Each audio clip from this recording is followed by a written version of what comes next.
When was the last time someone asked you about your favorite color? That's one of those frustrating things about being a grown-up. No one asks you the real questions. So allow me. What is your favorite color? Now, my favorite answer to that question comes from my precocious and exuberant 3-year-old daughter, Rainbow. You got that right. Her favorite color is all the colors. So I'm going with that too. And I'm pouring all the love and joy I have in this world and in my business into that answer and turning the question on its head. If you had to name all of the colors in your brand's crayon box, what would their names be? Because in my business, I have all kinds of tricks and tools and magical things that come from inside me. So here goes. These are all the crayons I use to color in the incredibly rich and meaningful brands that I build. Magical empathy. The most important ingredient in genuine empathy is the willingness and ability to listen. What makes my empathy magical is that I can then take what I've heard and learned and felt with you and turn it into something visual.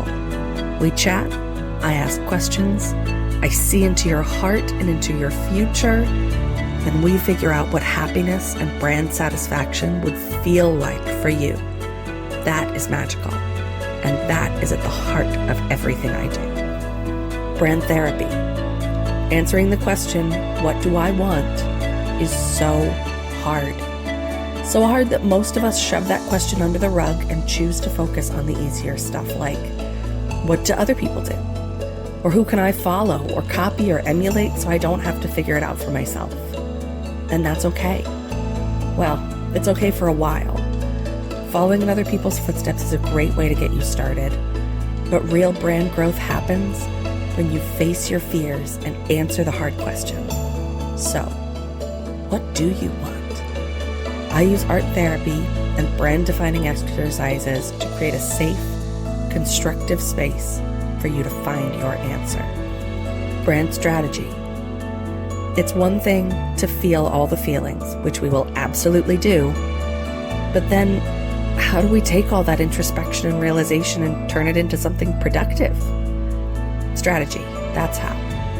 And I don't mean marketing strategy or business strategy, I mean brand strategy. The high-level, happiness-based, big-picture stuff that will make all the other kinds of strategy easier. Because once we get through this step, you'll know what your brand is actually about, what the work you do means, and the vision for how your brand is going to grow right along with you in the future. Flexibility and patience. There is no hard and fast timeline on this stuff, which can be frustrating, but also super freeing. Think of it this way. What happens if you're working with a designer and halfway through the process you realize you made a mistake way back at the start?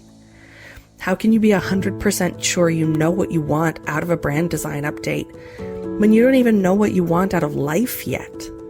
That's a huge amount of pressure and responsibility placed squarely on your business owner's shoulders. But not with me.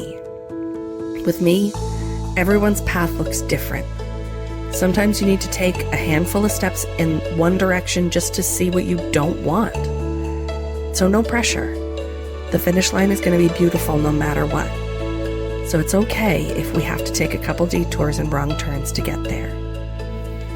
Mini mood boards. We all know what a mood board is, right?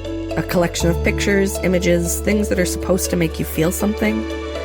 Maybe bring some clarity. Yes, but what if you're not visual in that specific way? What if you look at 3 or 10 or 100 pictures all together and don't see how they're all connected? That's a bunch of wasted time and effort for something that's not actually going to help you make a decision. So let's take this one image at a time. I call them mini mood boards, but really, we just get to go through a bunch of images and pictures and creative, fun stuff and figure it all out together. Brand stylescapes. This is big. Stylescapes are a super fancy brand designer industry secret and they are made of magic.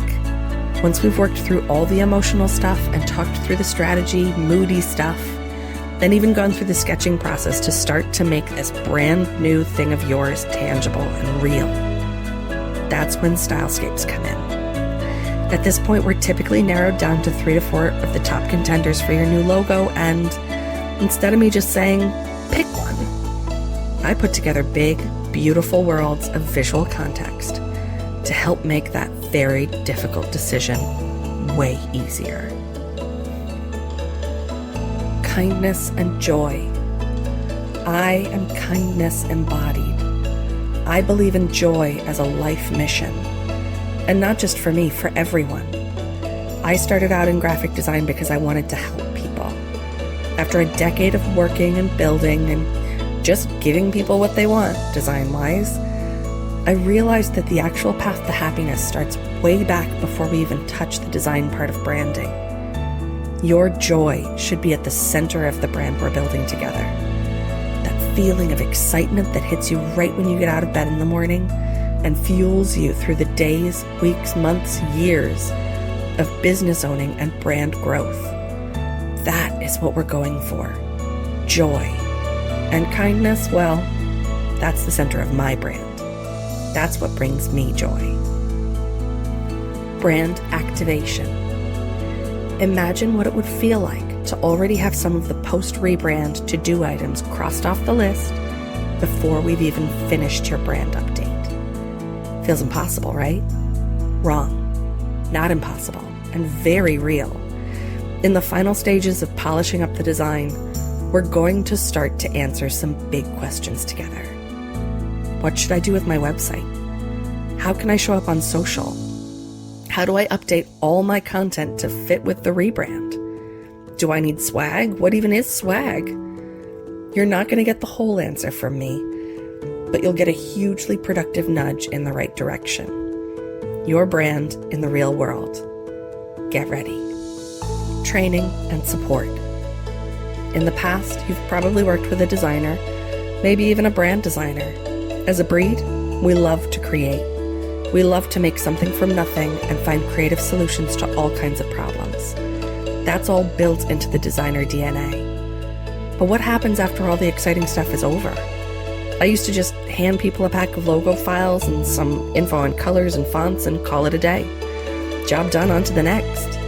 But now I know it takes so much more for a brand to actually launch into the real world. Training, support, retainer, availability, check-ins. Think of the training and support piece of all of this as being like the goodie bag that you get at the end of a kid's party. It's fun. It's a way to keep the party going that says, I'm glad you came. Thanks for being with me.